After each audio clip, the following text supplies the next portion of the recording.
Om Swastiastu.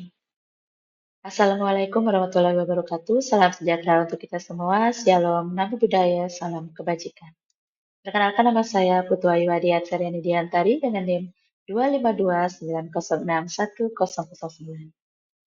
Saya akan memaparkan materi tentang filsafat pendidikan yaitu filsafat-filsafat Timur dan implikasi dalam pendidikan. Adapun topik bahasannya yaitu pengertian filsafat Timur, filsafat Tiongkok, filsafat India, filsafat Jepang, dan implikasi pada dunia pendidikan. Pendahuluan, mengapa filsafat Timur? Filsafat Timur merupakan pemikiran filosofis yang berkembang di Asia. Seringkali terintegrasi dengan nilai-nilai agama, moral, dan spiritual. Berbeda dengan kecenderungan rasional Barat. Menitik beratkan pada kesempurnaan diri, harmoni, dan hubungan kosmik atau sosial. Tujuannya yaitu mengidentifikasi pokok-pokok filsafat Tiongkok, India, dan Jepang, serta relevansinya untuk pendidikan kontemporer. Filsafat Tiongkok terdiri dari dua, yaitu Konfusianisme dan Taoisme. Konfusianisme terdiri dari Ren, peri kemanusiaan atau kebaikan, Li, tata krama atau etika, Xiao, hormat pada orang tua atau senior, penekanan pada moralitas, hubungan sosial yang teratur, dan pencapaian melalui belajar. Pendidikan sebagai alat pembentuk Chunxi, manusia unggul.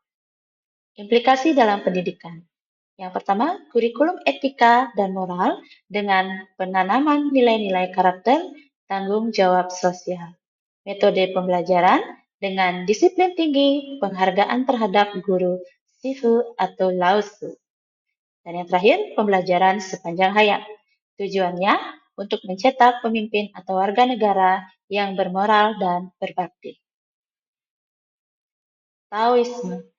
Taoisme terdiri dari Tao, jalan alam semesta, Wu Wei, tindakan tanpa usaha, atau maksudnya, mohon maaf, tindakan tanpa usaha, keterlaluan, atau mengikuti arus alam. Keseimbangan Yin Yang, konsep dinamis tentang harmoni universal yang muncul dari interaksi dan ketergantungan dua kekuatan yang berlawanan. Penekanan pada kesederhanaan, spontanitas, dan harmoni dengan alam. Implikasi dalam pendidikan, yaitu yang pertama, kurikulum berbasis alam, yaitu pembelajaran yang menghubungkan siswa dengan lingkungan alami.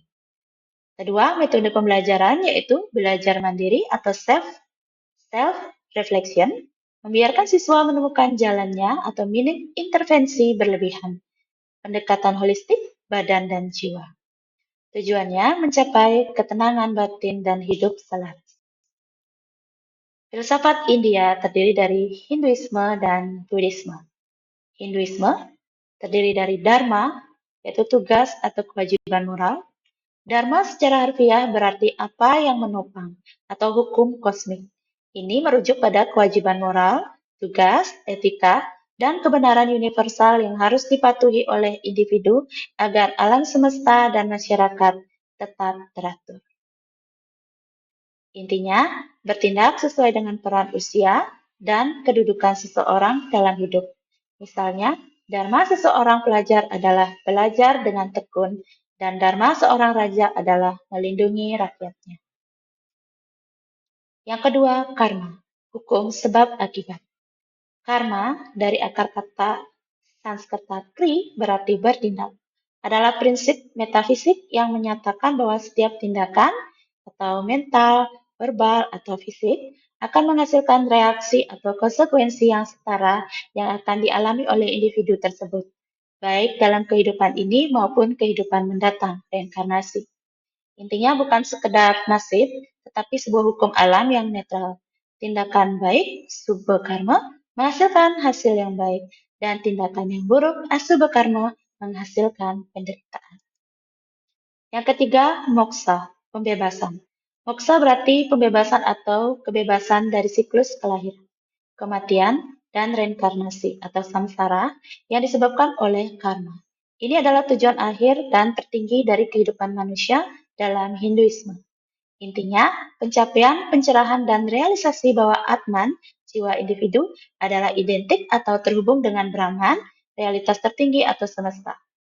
Ini sering digambarkan sebagai keadaan, ketenangan abadi, dan kebahagiaan tanpa batas. Yang keempat, Atma Vidya atau pengetahuan tentang diri. Atma Vidya adalah konsep di mana filsafat dipahami sebagai pengetahuan tentang diri. Atma berarti diri atau jiwa, Vidya berarti pengetahuan. Intinya adalah proses pencarian filosofis dan spiritual berfokus pada subjektivitas dan realisasi diri yang mendalam. Ini menekankan bahwa kebenaran tertinggi tidak ditemukan di luar, melainkan melalui introspeksi dan pemahaman hakikat Atman yang murni. Filsafat India yang kedua yaitu Buddhisme. Inti ajaran Buddha yang disampaikan oleh Buddha Gautama berputar pada masalah penderitaan dan jalan keluarnya. 4 kebenaran mulia ini adalah diagnosis fundamental kehidupan. Yang pertama, kebenaran satu atau disebut dengan dukkha, hidup adalah penderitaan atau ketidakpuasan, perubahan, dan ketidaksempurnaan. Kebenaran kedua yaitu samudaya, penderitaan disebabkan oleh keinginan atau nafsu, tresna, yang tak pernah terpuaskan. Kebenaran ketiga yaitu nirodha, penderitaan dapat dihentikan atau mencapai nirvana. Kebenaran keempat yaitu magga, ada jalan untuk menghentikan penderitaan yaitu jalan utama beruas 8. Jalan utama beruas 8 atau jalan tengah adalah panduan praktis untuk mencapai kebebasan. Jalan ini dibagi menjadi 3 pilar pelatihan. Yang pertama, kebijaksanaan atau prajna, memahami kebenaran atau pandangan benar dan pikiran benar. Yang kedua, moralitas atau sila, beretika dalam ucapan, tindakan, dan mata pencaharian. Ucapan benar, pembuatan benar, mata pencaharian benar. Yang ketiga, konsentrasi atau semedi. Melatih mental, usaha benar, perhatian benar, dan konsentrasi benar. Tujuannya mengembangkan moral, konsentrasi, dan kebijaksanaan untuk memutus rantai keinginan dan mencapai nirwana, keadaan damai dan bebas dari penderitaan. Implementasi pendidikan Timur India berfokus pada pengembangan batin, spiritual, dan karakter siswa, bukan sekadar ilmu pengetahuan akademis. Implementasi pendidikan spiritual atau Hinduisme. Filosofi ini menekankan pembangunan manusia utuh melalui bimbingan yang mendalam. Yang pertama, kurikulum, fokus batin, dengan pendidikan diprioritaskan untuk memahami diri sendiri, psikologi, dan moralitas, etika, bukan hanya ilmu material. Implementasinya yaitu pelajaran yang menumbuhkan kesadaran diri, tanggung jawab moral, dan tujuan hidup. Yang kedua, peran guru atau acharya. Guru adalah teladan dan membimbing hidup, bukan hanya pemberi informasi. Hubungan murid-guru, guru sisya parampara, didasari rasa hormat, pengabdian, dan transfer kebijaksanaan. Yang ketiga, metode. Melalui meditasi dan disiplin diri, siswa dilatih mengendalikan pikiran dan emosi untuk mencapai kebijaksanaan. Implementasi pendidikan karakter Buddhisme. Implementasi ini difokuskan pada pembersihan mental dan perilaku etis. Yang pertama, pendidikan karakter dengan melatih pikiran agar memiliki kesadaran penuh, mindfulness, dan menumbuhkan belas kasih karuna terhadap semua makhluk. Implementasinya yaitu fokus pada manajemen emosi, empati, dan perilaku etis. Yang kedua, metode refleksi diri atau evaluasi tindakan dan pikiran dan dialog filosofis digunakan untuk menguji pemahaman. Tujuannya, pencerahan atau nirwana, membebaskan pikiran dari penderitaan, dicapai melalui perbaikan diri, self-improvement, berkelanjutan. Filsafat Jepang, Shintoisme dan Konfusianisme atau Buddhisme adaptif. Shintoisme, kami atau yang disebut juga roh atau dewa adalah kekuatan suci yang bersemayam pada alam, leluhur atau fenomena luar biasa. Kehidupan berpusat pada kemurnian, fisik, dan spiritual, dan harmoni dengan alam. Implementasinya berupa rasa hormat yang mendalam terhadap tradisi, ritual, dan lingkungan untuk hidup selaras dengan kami atau Tuhan atau Dewa dan Roh. Konfusianisme atau Buddhisme adaptif, yaitu budaya Jepang mengambil disiplin dan tata krama dari Konfusianisme, menggabungkannya dengan ketenangan batin dari Buddhisme.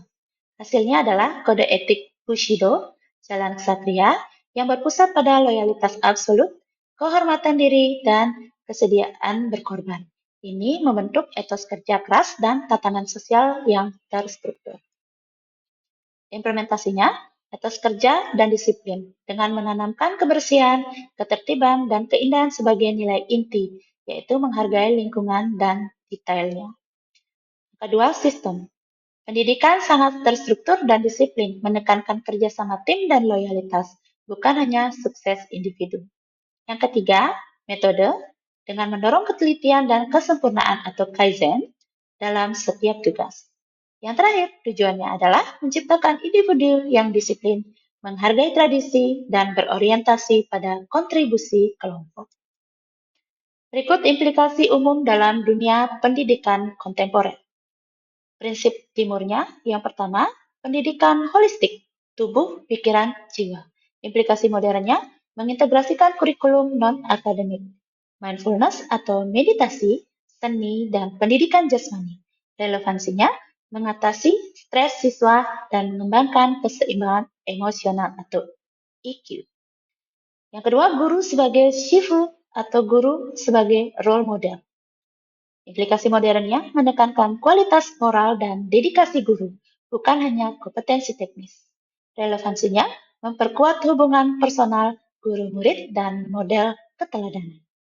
Yang ketiga, harmoni dan konteks sosial. Implikasi modernnya yaitu pendidikan yang menanamkan tanggung jawab sosial, kolektivitas, dan rasa memiliki pada masyarakat. Relevansinya kontras dengan pendidikan barat yang cenderung individualistik, mengatasi krisis moral atau sosial. Yang terakhir, refleksi diri atau introspeksi. Implikasi modernnya memasukkan praktik jurnal, self-assessment, dan waktu hening atau kontemplasi. Relevansinya meningkatkan kesadaran diri dan pembelajaran transformatif. Kesimpulannya, filsafat timur memberikan alternatif mendalam terhadap tujuan pendidikan, yaitu mencapai kebijaksanaan dan keseimbangan hidup, bukan semata-mata penguasaan ilmu pengetahuan. Nilai-nilai seperti moralitas, harmoni, disiplin, dan penghormatan tetap relevan untuk menciptakan individu yang utuh dan masyarakat yang damai. Penerapan dapat dilihat dalam kurikulum berbasis karakter dan metode yang menekankan keseimbangan batin. Baik, sekian pemaparan materi filsafat-filsafat timur dan implikasinya pada pendidikan. Terima kasih. Om Santi Santi Santi Om. Wassalamualaikum warahmatullahi wabarakatuh. Salam sejahtera untuk kita semua. Shalom, Namo Buddhaya. Salam kebajikan.